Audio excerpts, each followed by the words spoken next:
psicología, la prevención y la sexualidad humana.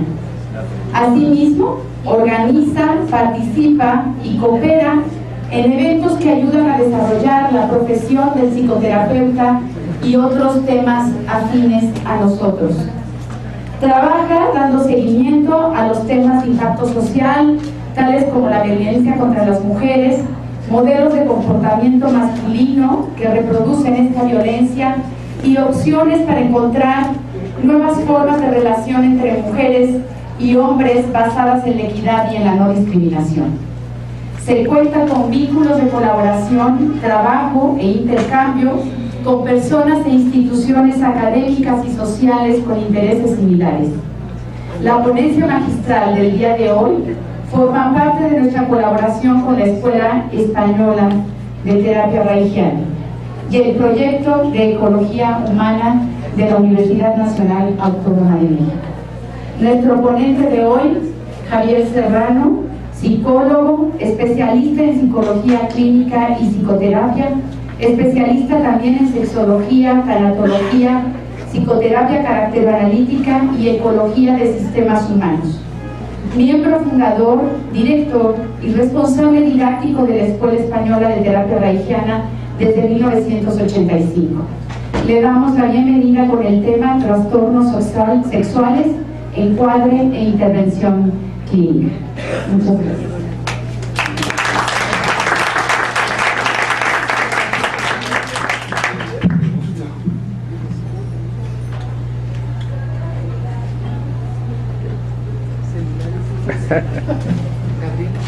Se llega a ver, ¿no? Que eso es como esto es el pasillo de los aviones, eso es cuando vas a entrar al avión que no sabes si vuelves ya o no. ¿Se escucha o no se escucha? Ahora sí o no. ¿Grabar?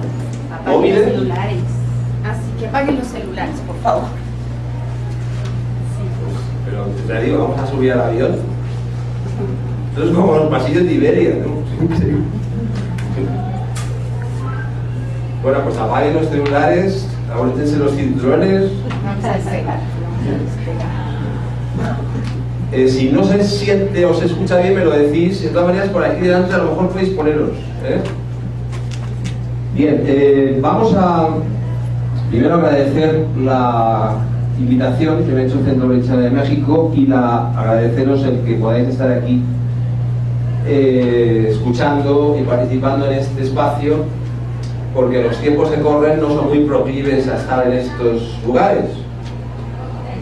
Porque todo el mundo va corriendo detrás de la crisis, no sé si detrás o delante, pero estar aquí parados y tranquilos, pues está bien. Señal de que no tenéis que trabajar ni hacer nada. Que esa ventana hace mucho ruido, se puede cerrar. Aunque pasemos un poco de calor. Bien, pues un día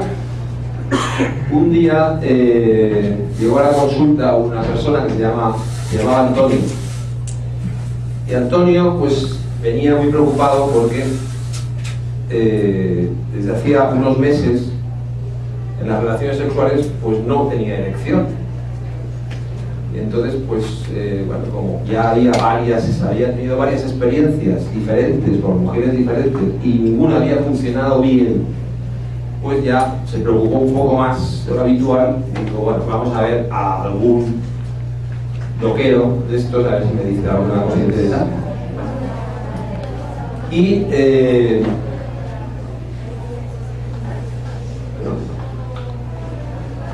empezamos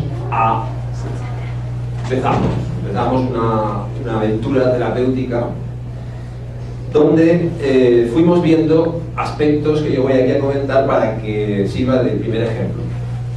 Esta persona había cambiado hacía un año de residencia, había dejado su trabajo, era director de teatro y tuvo una crisis y la compañía pues no funcionó, entonces cambió de teatro y cambió de teatro, no de trabajo.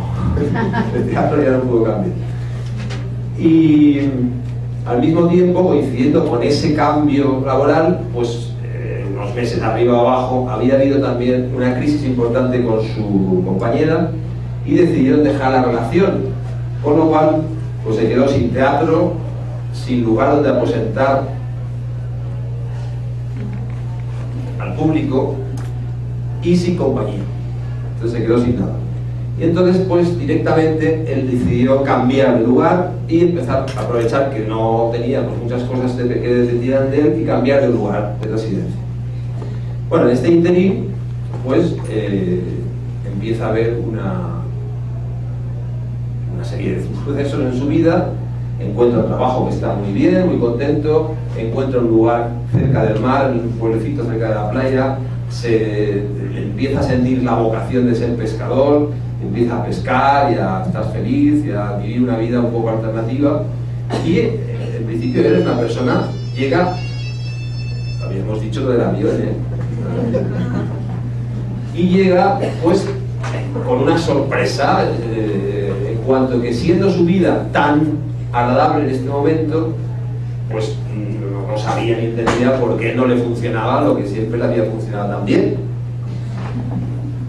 Bueno, pues yo tampoco lo entiendo. No sé por qué. Entonces no tienes ninguna enfermedad, ni tienes diabetes, ni tienes ningún problema físico. No, al contrario, estoy muy sano, no tengo ningún problema. Bueno, y hablas con distintas mujeres, sí, con distintas, siempre hay una experiencia, siempre me pasa lo mismo, y claro, yo pues estoy preocupado porque... ¿Y las mujeres cómo reaccionan? No, muy bien, todas me entienden, me comprenden, pero claro, llega un momento en que tampoco es plan, porque ¿qué voy a hacer? ¿Y qué va a hacer la mujer? Pero hoy es permanente, sí, y hacemos, bueno, todo, mujeres espléndidas, exquisitas, muy buenas, muy buen contacto, mucho afecto, pero a la hora de la verdad, bueno, empezamos a buscar antecedentes históricos, empezamos a buscar posibles aspectos de su realidad que puedan llevar a este tipo de a este conflicto, y vamos viendo esto que os he narrado, ¿no? Pues que casualmente, o no tan casualmente, pues hay una serie de circunstancias en su vida que se van modificando en muy poco tiempo. Históricamente, pues observamos que es una persona que siempre ha tenido una buena coyuntura, es decir, no ha habido problemas económicos ni sociales, ha vivido siempre buenos procesos adaptativos a la escuela, a los cambios laborales, es una persona pues, que se ha trabajado su economía, llegando a ser pues, director de una compañía importante de teatro, y ha trabajado lo que ha querido, es decir, que no se observa a ese nivel ninguna problemática. A nivel familiar, pues ha habido una familia organizada más o menos, con padre, madre, hermanos, sin animales, y bueno, pues era normal, ¿no? Lo que se llama normal. Antecedentes así traumáticos, aparentemente tampoco, él dice no tener ninguno. Eso sí, pues que sus padres, pues como todos, pues había momentos de discusión y donde, bueno, pues él se sentía pues, a su aire y con una dinámica personal, etc. Entonces, bueno, aparentemente pues no hay nada. Entonces, claro, ahí hay dos posibilidades, ¿no? Se le ocurre, la pregunta dice, bueno, pues Viagra, Viagrito, y oye, saber del problema, ¿no? O, pues, vamos a hacerte alguna sensibilización con diapositiva de estas porno, alguna cosa, a ver si con eso vas recuperando la libido. Que son, como sabéis, pues terapias sexológicas. Pero como yo no soy muy proclive a esas cosas, pues digo, bueno, vamos a reflexionar un poco más. Y por casualidad o no por casualidad resulta que tanto en la forma de estar ahí en la terapia, como en la forma de hablarme, como en la forma de sentarse, pues como que me resuena un poquito a que es una persona torera, que no está en la clasificación caracterológica de ningún especialista. Eso lo acabo de inventar ahora. No hubo caracterología en torero. Bueno, por algo vengo de allí, ¿no? Entonces, los toreros. ¿Cómo son los toreros? Capoteros. ¿Cómo son los toreros? Pues bien plantados, con ánimo, afrontando bien las situaciones y siempre dispuestos a matar al toro. Hasta el final. De vez en cuando perdonan. Hasta el final. Mira, Antonio, eso que me da de torero. Y eso que él es antitaurino. Pues se lo pregunto, digo, oye, ¿los toros? No. Los toros, matar toros. Bueno. no es taurino, pero sí que es un poco torero. Entonces planteo el siguiente foco de intervención. ¿No será que, eso lo pienso yo, no será que el cuerpo está diciendo lo que él no quiere ver ni enterarse? ¿No será que tiene capacidad de respuesta?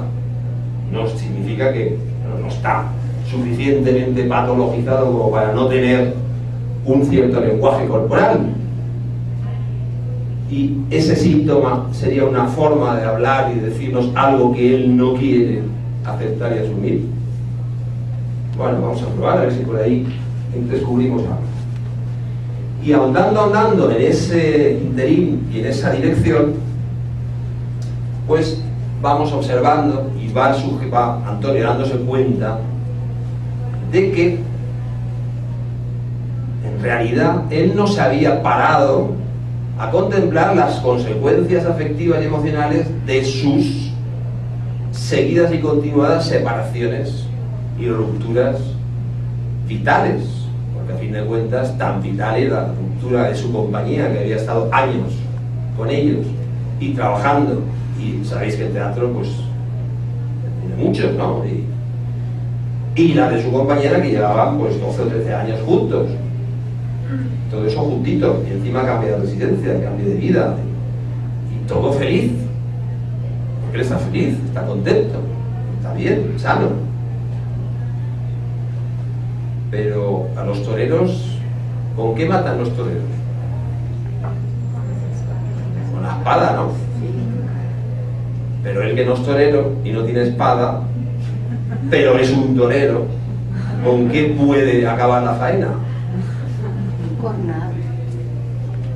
Con las partes, Cogido. ¿no? Con las partes. O con su parte. Así se dice en el suelo. Y resulta que es precisamente su parte la que falla, cuando siempre había funcionado mi vida. Y el resto de su vida está bien. Y curiosamente su parte falla, y es eso lo que le motiva a venir a terapia o a buscar una ayuda. Lo demás no le preocupa nada, ni de cambiar de ciudad, ni de pareja, ni de familia, ni de compañía. No hay estados depresivos, no hay duelos, no hay nada. Bueno, vamos ahondando y realmente se está produciendo aquí lo que se conoce como una respuesta, como un fenómeno reactivo o como una respuesta de conversión, que también en los hombres se da, no solamente en las mujeres. Respuesta de conversión significa, en este caso, su sistema defensivo se ve desquebrajado, se ve alarmado, preocupado, y como es tan adaptativo, porque dentro de la caracterología, que ya sí que voy a comentar, pues estaríamos hablando desde nuestra perspectiva de una estructura de carácter neurótico, por lo tanto muy adaptativo, pues no tiene posibilidad de entrar en unas crisis demasiado fuertes, porque repito, antes de que ha entrado ya ha salido, ya se ha buscado algo para salir. Pero sí que es cierto que no es una persona totalmente fuera de la realidad, totalmente desconectada, desvinculada, disociada, como podría ser un fronterizo o un borderline. Su nivel de carga energético es potente, sus respuestas son potentes, hay carga, hay tono, hay tensión. ¿Y dónde se provoca quizás más tensión, o hay más tendencia a provocar tensión? En una crisis, o varias crisis de esas personas. Pues precisamente en los puntos en los que las tensiones están y cumple una función, que sería fundamentalmente cuello y pelvis. Entonces el cuello sigue funcionando, porque vaya cuello que tenía,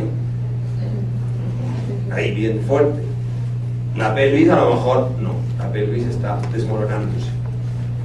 Y entonces vamos ahondando y vamos sacando una conclusión que confirma la hipótesis inicial que yo me había aventurado a tener, y que por casualidad en este caso resulta, pero no siempre resulta, que es realmente la única forma que tenía su cuerpo de hacerle llegar a entender que estaba, como se dice en España, jodido, es decir, fastidiado, en crisis, era afectando la parte corporal que más le podía preocupar, o la única que en realidad le preocupaba, que era no funcionar, no poder acabar la faena. Y entonces, ¿qué significaba en realidad eso? ¿Qué sentido tenía?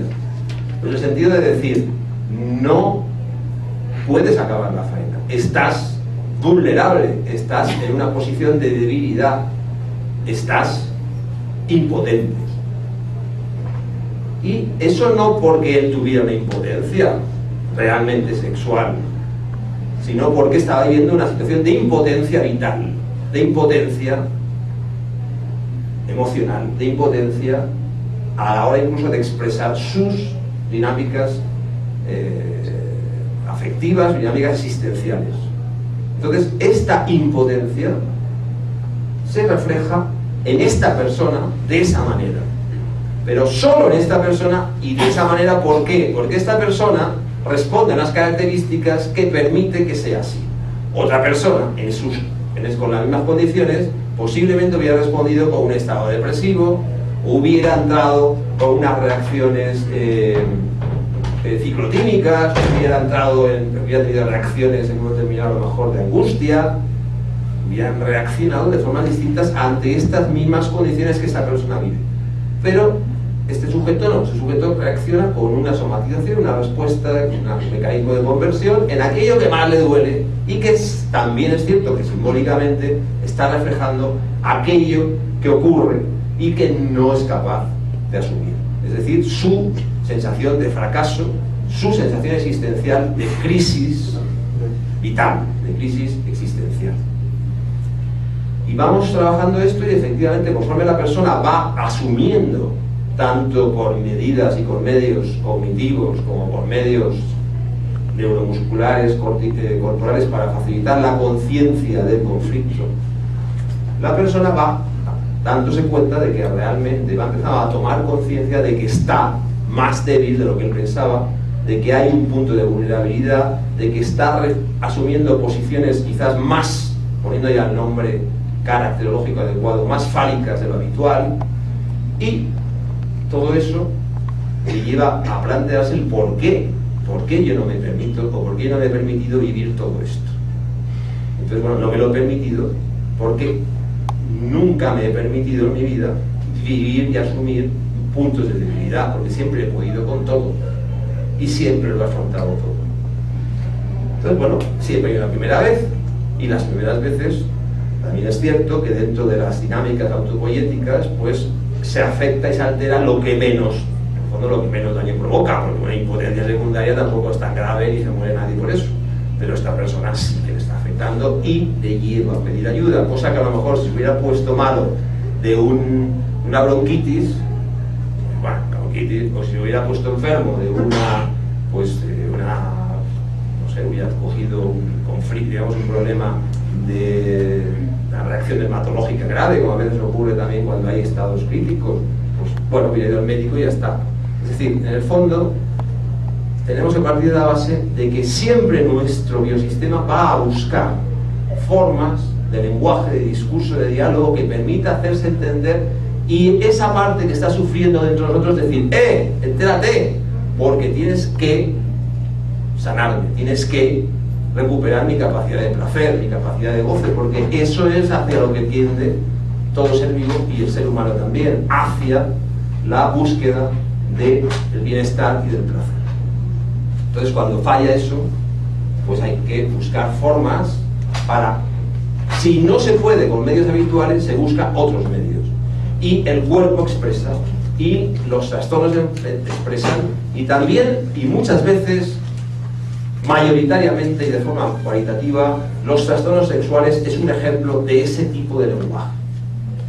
Lo cual significa que si nosotros nos quedamos desde la perspectiva, o adoptamos una postura excesivamente mecanicista en la cual disociemos los órganos, es decir, la función y las dinámicas sexuales del resto de las dinámicas existenciales y vitales del ser humano, estamos desarrollando una terapéutica muy parcial y a lo mejor es más barato recurrir a viagras o cosas por el estilo. Pero lo que nosotros buscamos no es que esta persona sea eréctil. A mí no me interesa si se le pone tiesa o no se le pone, hablando claro. A mí lo que me preocupa es su nivel de bienestar, su nivel de sufrimiento. Y desde ahí tengo que mirar una perspectiva más amplia, que no solamente el conflicto o el trastorno de erección. Y nos damos cuenta de que en este caso es muy ilustrativo, ya digo, no siempre, pero por eso traigo aquí los ejemplos que, vamos, que mola, que van bien. Porque los errores los dejo para otro sitio. Pero también hay límites. Pero en este caso, pues, ¿qué se ve? ¿Qué se demuestra? Pues que, y que repito, no lo digo. En este caso, la persona recupera su capacidad de erección como una cosa más dentro de una posición existencial diferente. Es decir, soy capaz de asumir y de reconocer mi vulnerabilidad y por tanto mi acercamiento a la mujer o al otro en general ya no va a ser ni tiene por qué ser matando a nadie ni en plan fálico, sino a lo mejor puede ser buscando más precisamente la ayuda, la compañía, el reconocimiento de mi necesidad, de mi vulnerabilidad y de mi cierto estado de, ¿por qué no?, de disminución, entre comillas. Pero es que así se puede vivir una sexualidad muy placentera. No hace falta para nada tener una gran erección para vivir una sexualidad placentera. No, digo yo. Hombre, si la hay, pues supongo que mejor. Supongo que mejor. Pero no es lo más importante.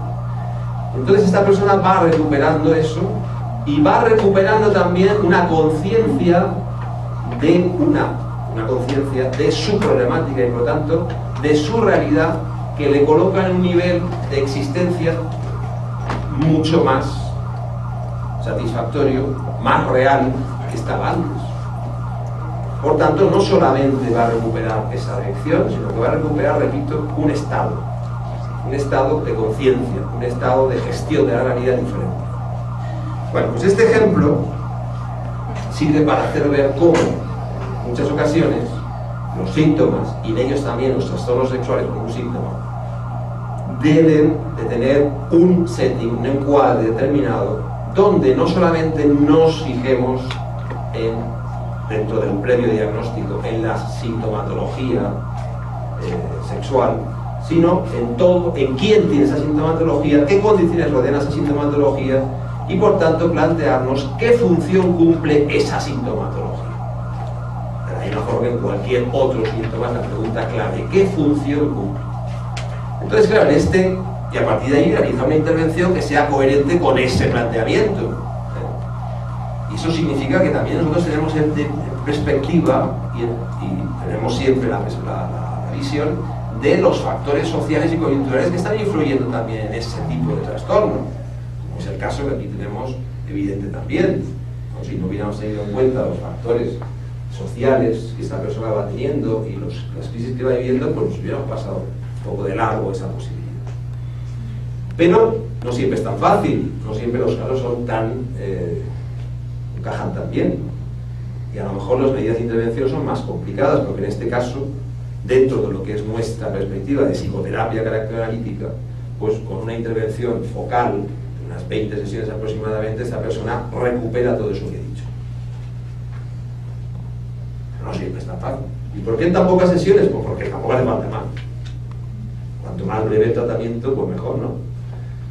Y tampoco buscamos que esa persona cambie toda su vida y su estructura. Hombre, si luego quiere, pues ya se planteará una terapia más profunda, pero de momento su motivación y su intención es recuperar un estado de bienestar de momento. Y tampoco con lo que pesca tampoco tiene mucho para pagar, porque de pescador no se gana mucho. Entonces, damos una atención teniendo en cuenta también la coyuntura. Eso es la lógica de una psicoterapia breve, que en nuestro caso llamamos carácter analítica. Bien, carácter analítica es un poco el apellido que le da identidad. Pero no siempre es tan fácil. Hay situaciones que son más complicadas, por ejemplo, esta mujer que llega a consulta planteando una imposibilidad de tener relaciones coitales, que sí, afectivas, pero no coitales porque sufre de una dispareunia muy aguda y más aguda cronificada, que es lo que se conoce habitualmente como vaginismo, hasta el punto de que ni siquiera los ginecólogos pueden explorarla, porque no hay manera hay una contracción de la musculatura esfintérica, y entonces pues no hay manera. Y esta chica es una chica de 30 años, pues bueno, es algo que, al contrario del caso anterior, que era una impotencia secundaria desde el punto de vista sintomático, significa que no siempre había sufrido este síntoma. En el caso de esta persona, de esta chica, desde que había empezado a tener relaciones sexuales, pues se había encontrado con esta dificultad.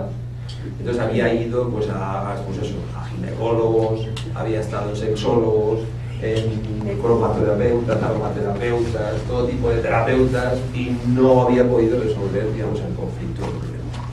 Entonces, bueno, pues nos piden atención en cuanto a que no había ido nunca a un psicoterapeuta sexólogo. Bueno, es una modalidad que no tenía. Y vamos viendo, vaginismo. ¿Qué significa un vaginismo? Un vaginismo implica una imposibilidad de disfrutar, de vivir la experiencia de una parte del cuerpo de la mujer, que es importante, como cualquiera, pues en el caso sexual pues es importante, que es la vagina. Sin embargo, sí que hay una función clitoridiana, sí que hay una capacidad de placer a través del clítoris, a través de frotamiento, incluso se masturba, y el problema suyo es que tiene la vagina totalmente cerrada. Joder, pues tiene capacidad de goce y de placer porque su vagina está cerrada. Si es una persona que no tiene aparentemente tampoco ninguna otra problemática, ni económica, ni laboral, ni psicológica, no tiene ningún tipo así de psicopatología marcado, ni ninguna depresión, ni por qué se le cierra la vagina, tampoco tiene ningún problema médico, está descartado porque ha ido al ginecólogo, es funcional. Pues esto es más complicado, ¿no? Tampoco vas a ir metiendo los dedos por ahí a ver qué le pasa a la vagina. ¿Y qué haces? Vamos a investigar, vamos a retomar otras perspectivas, Y entonces, en la investigación actual, dijéramos que no hemos encontrado ningún elemento que nos lleve a cuestionarnos, en principio nada. En la investigación histórica aparece algún aspecto que puede resultar interesante, no a simple vista, pero sí a segunda vista, que es, por ejemplo, cosa que no había surgido, esta atención, este foco no había surgido en otros terapeutas, en otras atenciones terapéuticas, que es, por ejemplo, que su madre es diagnosticada de esquizofrenia cuando ella tiene 8 o 9 años. Y diremos, bueno, ¿qué tiene que ver que la madre sea esquizofrénica para que se le cierre la vagina? Bueno, yo no lo sé, pero a mí me llama la atención eso. La madre es esquizofrénica, son 8 años, 9 años, y el padre es un intelectual, además de renombre, reconocido, que escribe libros y un militante republicano, del Partido Comunista, es una persona muy de izquierda, muy comprometido, siempre muy ocupado con su militancia, con sus objetivos y sus libros. Y bueno, tiene otra hermana, 2 años más pequeña que ella, y bueno, pues ahí están, las hermanas de 8 y 6 años, con su madre que la diagnostica de esquizofrenia. Para diagnosticar esquizofrenia algo habrá hecho, ¿no? Digo yo. A veces, algo, no sé, algo no tiene cosas muy raro, porque a veces los psiquiatras diagnostican esquizofrenia. Cuidado, cuidado, no os la diagnostiquen a vosotros, no a vosotras. Pero, bueno, normalmente algo se ha hecho. Y el padre, pues bueno, el padre está ocupado con sus cosas y es un hombre pues, que tiene mucha responsabilidad militante y política. Bueno, para ella eso no es importante. Dice, no, yo, pues mi madre sí, pues me dieron tratamiento y estaba en casa, pero bueno, pues nosotros íbamos a la escuela, teníamos nuestros amigos y bueno, no, para ella no tiene relevancia importante ese hecho. No supuso aparentemente ningún trauma específico que pudiera tener relación con lo que le trae la consulta. Bueno, no observamos nada más. Las primeras experiencias sexuales pues ya empieza, como digo, a tener ese límite, pero bueno, pues ella intenta pues modular su placer y su sexualidad pues de otras formas, y de hecho pues tiene algunos novios, tiene algunas personas que están con ella a pesar de ese problema, pero claro, tampoco se mantienen, entre comillas, y nunca habían hecho, nunca se había planteado hacer un trabajo de pareja, porque nunca había llegado a tener parejas consolidadas, porque en estos casos es muy conveniente, muy interesante la posibilidad de abordar la pareja. Otro punto de vista hay que tener siempre en cuenta: el sistema. Por mucho que una persona venga con una sintomatología individual, tendremos siempre que tener la perspectiva de dónde vive, de dónde está, con quién está, para ver si el sistema más próximo tiene algún tipo de responsabilidad o incluso puede facilitar cosas. En este caso, pues esta persona con un novio o con un amigo, con un compañero, pues bueno, pues se puede facilitar, porque a fin de cuentas está con una persona que puede vivir sexualidad, afecto, etcétera, y es como que constantemente puede estar constatando cosas. Una persona sola es más complicado en ese sentido. Por tanto, bueno, es una perspectiva que siempre hay que tener, la perspectiva del sistema. En este caso, como no existe, pues hay que abordar el trabajo inicialmente de forma individual. Entonces, otro foco de exploración va a ser el corporal. Bueno, vamos a ver cómo está el cuerpo de esta persona, la musculatura, la respiración, las tensiones. ¿Qué cuerpo es el que está sufriendo ese síntoma? Entonces, en esta exploración corporal, pues sí que se observa algo muy, muy importante, y es que hay 3 focos de tensión muy marcados, que curiosamente, digo curiosamente porque a lo mejor no tienen por qué ver, pero bueno, son la zona de la boca, la zona del diafragma y la pelvis. Focos de tensión muy marcados, y como repercusión de esos focos de tensión también es cierto que hay una problemática ocular. De hecho, esta mujer pues tiene una miopía importante, y bueno, pues que surge además en la adolescencia, la prepubertad, a los 11-12 años, cuando empieza a tener gafas, que es al poquito se des cuenta de empezar, o de decir o de contar lo de su madre, y es cuando generalmente empieza a haber sintomatología por todo el campo, consecuencia de dinámicas infantiles como consecuencia de los cambios hormonales, es decir, son edades de readaptación, ¿no? Y de emergencia de síntomas. Entonces, bueno, pues esto nosotros lo tomamos nota, y evidentemente, en principio, esa fuerte tensión pélvica diafragmática pues está hablando de que hay una sensación, un espasmo, una sensación que el cuerpo está ahí defendiéndose in extremo de algo que tiene que ver con su síntoma. Pero bueno, hay muchas personas que tienen tensión en el diafragma, en la pelvis, en la boca, en la punta de la nariz, y no tienen vaginismo. Por lo tanto, no puede ser una cosa tan matemática ni una ecuación tan rápida. Entonces, pero bueno, son datos. Vamos teniendo datos de la madre esquizofrénica, de su cuerpo, y vamos también dejándonos unas sesiones para ver, para sentir, porque en principio lo que está claro es que eso no suena a que sea un síntoma de conversión. No suena a que ese vaginismo esté queriendo decir algo concreto, que sea una sustitución de un lenguaje cognitivo. En principio no suena. Bueno, pues no suena, pues no seguimos esa línea, y lo que le decimos a la persona es: déjame, vamos a dejarnos unas sesiones para ver qué es lo que vamos viendo, para sentirnos, para seguir investigando, porque de momento no tengo ni idea de qué va esto. ¿De verdad? No tengo ni idea. Entonces, bueno, vamos a dejar unas sesiones y seguimos explorando un poco e introduciendo alguna intervención de tipo neuromuscular que nos permite pues acceder a focos de realidad que no solamente son cognitivos y conocidos. Entonces, con alguna de esas intervenciones, la persona entra en mucha ansia y vive reacciones de mucho miedo sin que venga a cuento realmente, porque son intervenciones muy suaves y que no tienen, en principio, por qué producir eso de forma tan incipiente. Entonces, ese tipo de reacciones, y sobre todo también ese diafragma tan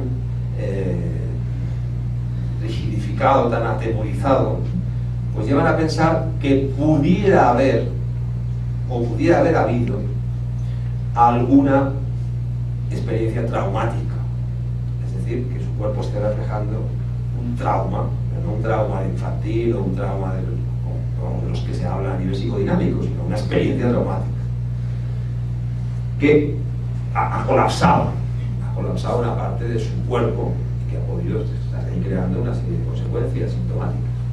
Pero claro, esa persona no recuerda nada de eso, ni tiene ninguna conciencia de que haya habido ni violaciones, ni que haya habido ningún intento de abuso sexual, ni nada por el estilo, no recuerda nada.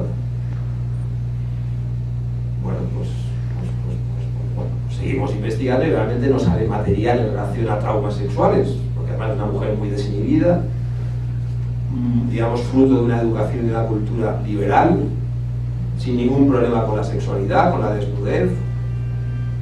Entonces, claro, es otro elemento que a mí llama la atención, ¿no? Porque podríamos pensar que es que estamos reflejando una cultura, una situación cultural represora, etc.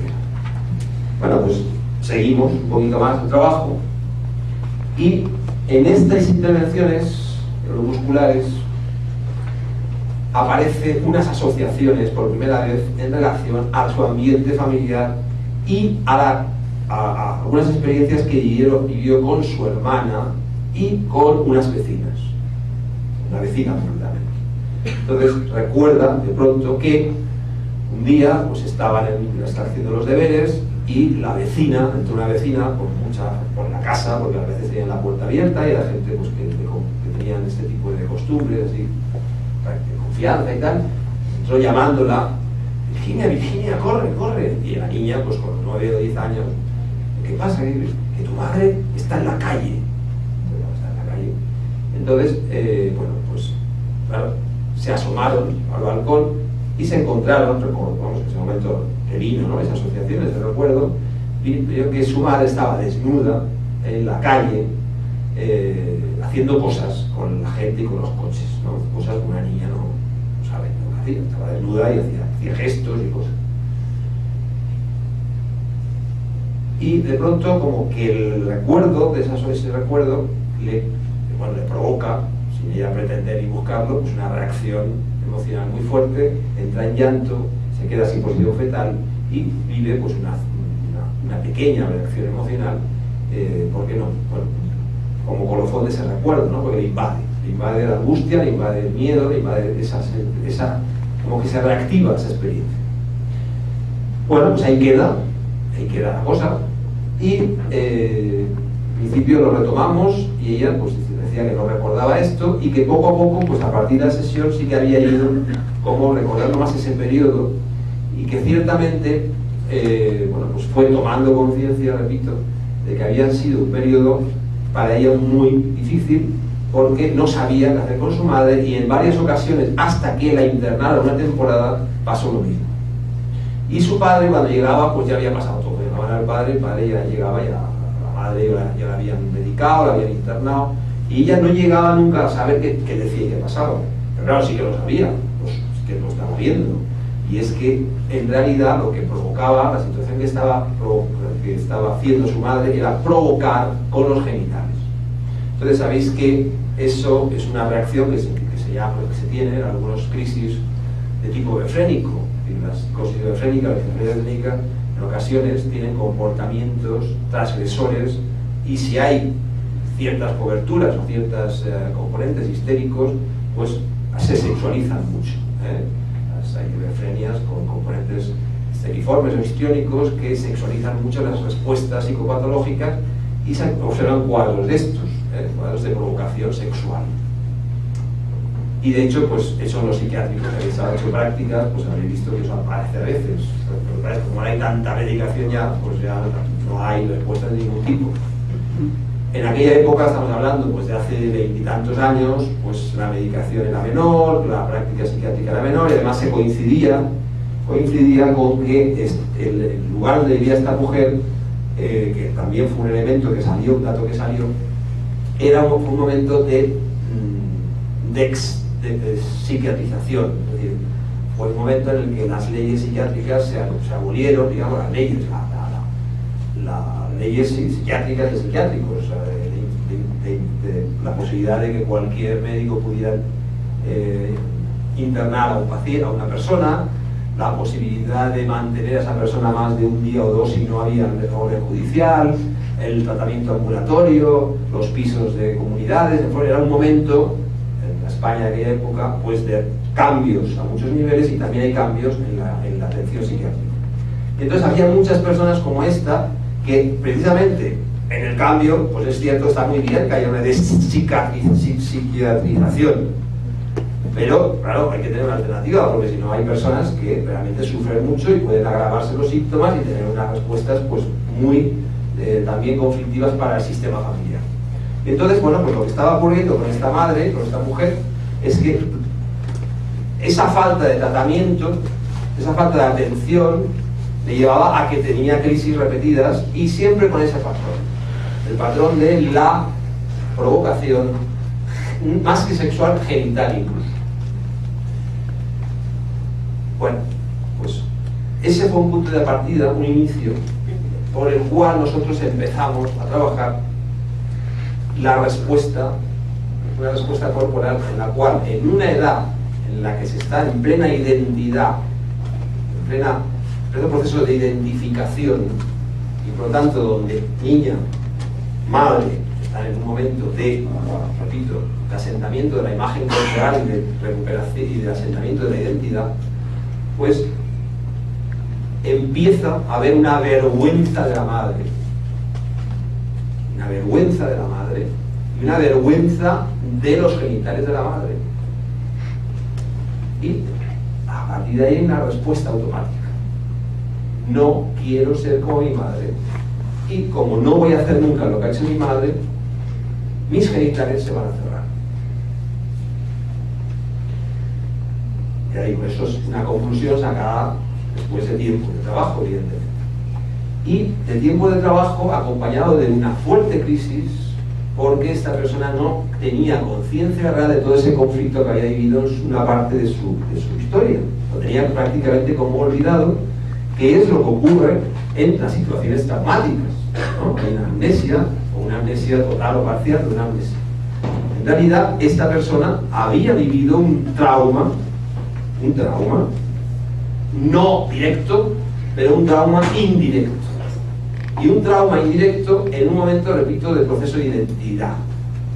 Entonces, había reaccionado su cuerpo como reacciona ante los traumas, pero vinculado a una situación dinámica, familiar, muy importante, muy clara, muy evidente. Entonces, repito, esto se llega después de tiempo, y ¿gracias a qué? Gracias a que ante esta situación, ante esta sintomatología, ante este sufrimiento, después de esas sesiones donde nos dejamos tantear y ver qué ocurre, la decisión o el planteamiento, el encuadre que se le plantea a esa persona es la de que inicie un proceso profundo de terapia. En este caso, una vegetoterapia caracteroanalítica, que es la especialidad con la que yo trabajo. ¿Por qué? Porque era el único encuadre posible desde mi punto de vista para que pudiera haber un espacio temporal, un espacio con un ritmo, con unas posibilidades de que el cuerpo se permitiera, su estructura se permitiera emerger todo ese material. En la terapia breve no iba a aparecer nada de eso. En una terapia sexológica tampoco iba a resolverse nada, porque por mucho que trabajáramos sobre su vaginismo con 40.000 técnicas sexuales, no iba a responder, y de hecho ya probó y lo vivió como agresión, en última instancia como agresivo. Y por tanto, la alternativa era un encuadre profundo. ¿Cuál es el encuadre profundo? Que, como sabéis, hay distintos modelos con el que trabajo, el que utilizo, pero por lo pronto lo importante es ver el tipo de encuadre que una persona necesita, el tipo de setting que una persona necesita para poder resolver, más que para resolver, para poder vehiculizar la lógica que acompaña a una sintomatología y a un nivel de sufrimiento determinado. Por lo tanto, una de las claves principales del tratamiento va a ser el encuadre, el setting. Y otra clave previa al diagnóstico es el diagnóstico. Previa al encuadre es el diagnóstico, pues el diagnóstico difícilmente podemos hacer un encuadre claro. Y esas herramientas creo que todo profesional tiene que tenerlo, desde el modelo que quiera, pero hay que tenerlo. Diagnóstico, encuadre y desde ahí intervención. Y en este caso la intervención va a ser una intervención profunda. De hecho, esta mujer cambia su respuesta sexual, empieza a liberarse de esa situación de falta de funcionalidad de su vagina, de sus genitales, al cabo de 2 años. Hasta los 2 años de terapia no pasa nada en relación al síntoma. Al contrario, empieza a entrar en dinámicas de crisis personal, empieza a entrar en situaciones de crisis existenciales, en crisis familiares, empieza a vivir un rechazo importante de la figura del padre, un cuestionamiento de la actitud del padre, porque el padre no había velado por ellas en ese momento. Empieza a desmitificar la figura del padre, en fin, vive un proceso de psicoterapia profunda. En este caso, repito, la intervención neuromuscular que nosotros realizamos en psicoterapia fue una herramienta muy útil, porque donde no existía, recuerdo, no existía lenguaje, no existía posibilidad de comunicación verbal, pues bueno, empezó a haber otro tipo de comunicación y otra vía de investigación diferente a la de la palabra. No quiere decir eso que a lo mejor con otros medios se podría haber llevado igual, pero bueno, estoy diciendo lo que, como yo lo utilizo. Bien, pues estos dos ejemplos nos sirven ¿para qué? Para sacar unas conclusiones, y los voy a poner aquí para debatirlas, quien quiera preguntar o decir cosas.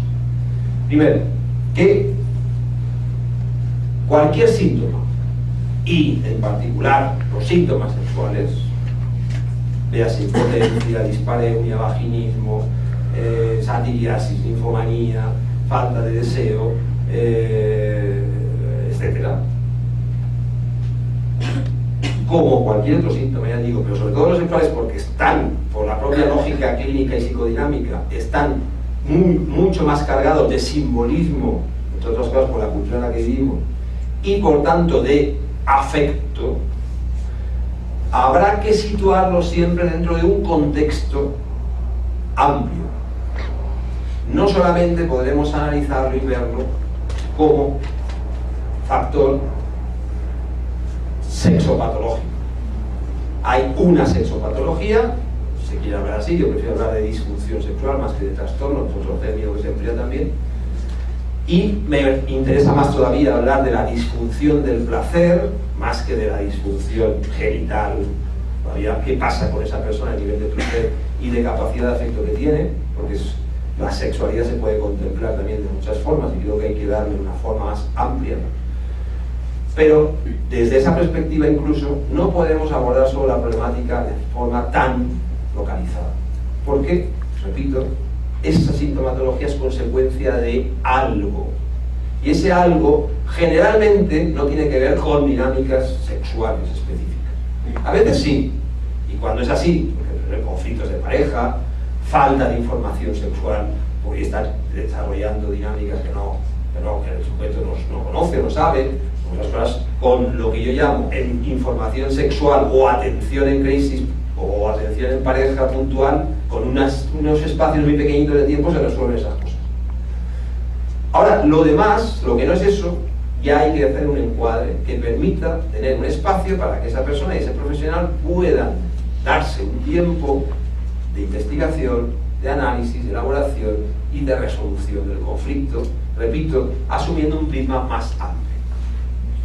Por tanto, lo que se llama, lo que se conoce normalmente como terapias sexuales, y de las cuales yo conozco porque hice la formación en sexología, pues yo mismo tengo que reconocer que tienen una función muy parcial, como todas las otras técnicas terapéuticas.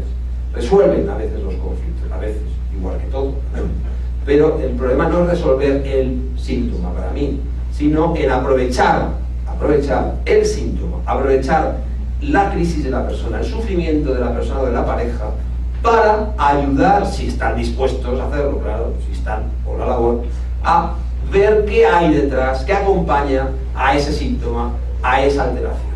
Porque de esa manera estamos matando 2 pájaros de un tiro, es decir, estamos resolviendo el conflicto, el síntoma, y al mismo tiempo estamos dando la posibilidad a esa persona o a esa pareja de tomar conciencia de situaciones de su realidad que pueden ayudar a aumentar su calidad de vida y por lo tanto la gestión de su realidad. Y eso es un poco, creo, el objetivo de toda la psicoterapia. Por lo tanto, la psicoterapia es el cuadro y el marco adecuado para abordar la sintomatología sexual o cualquier otra sintomatología. Eso no significa que no haya una perspectiva sexológica en el amplio, digamos, en el sentido científico, académico de la palabra, para poder conocer con mayor profundidad cómo funciona esa sintomatología, igual que para abordar las depresiones pues hay que tener también un conocimiento de otras cosas. Pero ese marco de psicoterapia, repito, a través del eje de la relación terapéutica y de las intervenciones con un ritmo y un tiempo, son las que, en mi experiencia, creo que es importante situar. Ahora bien, como no todo síntoma, como habéis visto en estos dos ejemplos, que es la otra cuestión que pongo sobre el tapete, como no todo síntoma responde a lo mismo y tiene la misma lógica, dentro de lo que es un marco de psicoterapia, nosotros tendremos que tener la flexibilidad o la posibilidad de trabajar en equipos,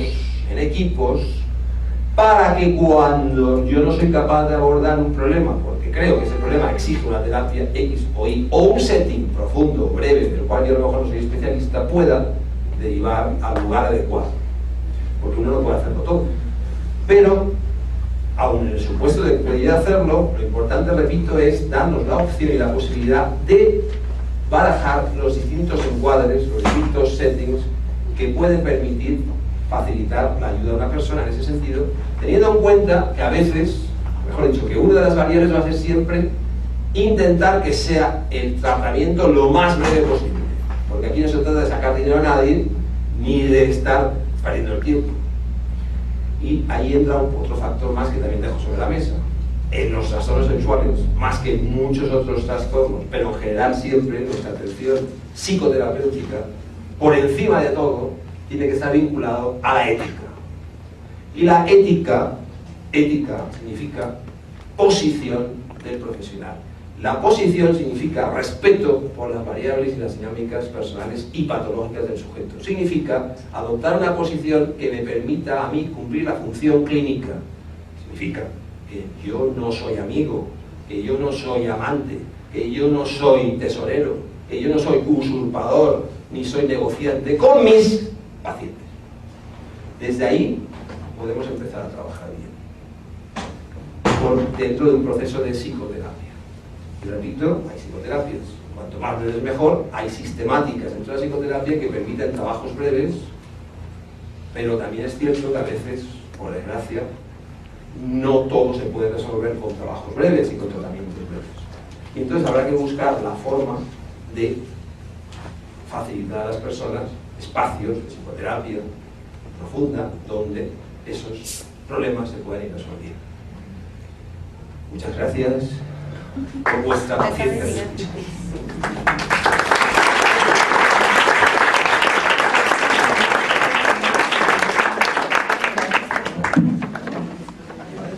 Muchas gracias. Podemos abrir una sesión de preguntas, si alguien quiere participar.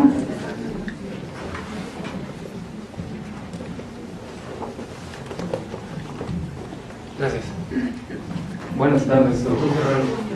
Pues es un gusto tenerlo aquí en México. La verdad yo no estaba enterado que estaba usted por acá y fue una casualidad llegar aquí. Bueno, creo que me voy situando en la perspectiva que maneja usted en el sentido de, bueno, en este tema que es de trastornos sexuales. He estado trabajando un poco con la terapia caracteroanalítica y en particular con todo el rollo de los actings. Y bueno, me doy cuenta que no es fácil. Finalmente, para poder aplicar esta metodología, pues necesita uno trabajar con uno mismo, ¿no? Y bueno, partir de uno mismo para poder llegar a trabajar el proceso de otras personas. Bueno, sin embargo, nunca había visto el tema de trastornos sexuales desde esta perspectiva, sobre todo porque cuando conozco, por ejemplo, a Reich, ¿no? y trato de ubicar los continuadores de su obra, me topo con usted, por ejemplo, y como que no lo ubico a usted hablando de trastornos sexuales. Hasta hoy, bueno, tengo la oportunidad de escucharlo hablar sobre el tema. Entonces, desde esa perspectiva que yo que yo quiero abordar, pues, en el sentido de que para poder trabajar el tema de otros, primero tengo que trabajar el mío, no patologizando mi propia vivencia, no diciéndole trastorno a lo que yo puedo llegar a vivir tal vez, pero sí mi tema, mi sexualidad, mi crecimiento, etcétera, etcétera, es muy importante. Usted diría que, bueno, para poder manejar esta óptica es necesaria esta formación como terapeuta reichiano, como terapeuta, bueno, neo-reichiano. No, puedes decir lo que quieras. Reichiano, pues, sí. Es lo que cualquier apellido puede servir, porque ya estamos tan liados con otras cosas. Bien, la pregunta, yo de pronto me ha venido el flash de hace 25 años verme ahí y una persona diferente de verse aquí. Entonces eso es bonito, ¿no? Ver que de pronto, pues, el yo joven se ve ahí y digo, uy, si yo hacía esas mismas preguntas hace 25 años a otros maestros que desgraciadamente ya han fallecido, como yo falleceré, con lo cual, pues pasará lo mismo dentro de X tiempo. Y digo, uy, ya no está mi maestro. A lo mejor estás tú aquí arriba. Entonces, ojalá sea así, ojalá haya muchas personas que os podéis subir aquí arriba y seguir hablando y trabajando en estas líneas, ¿no?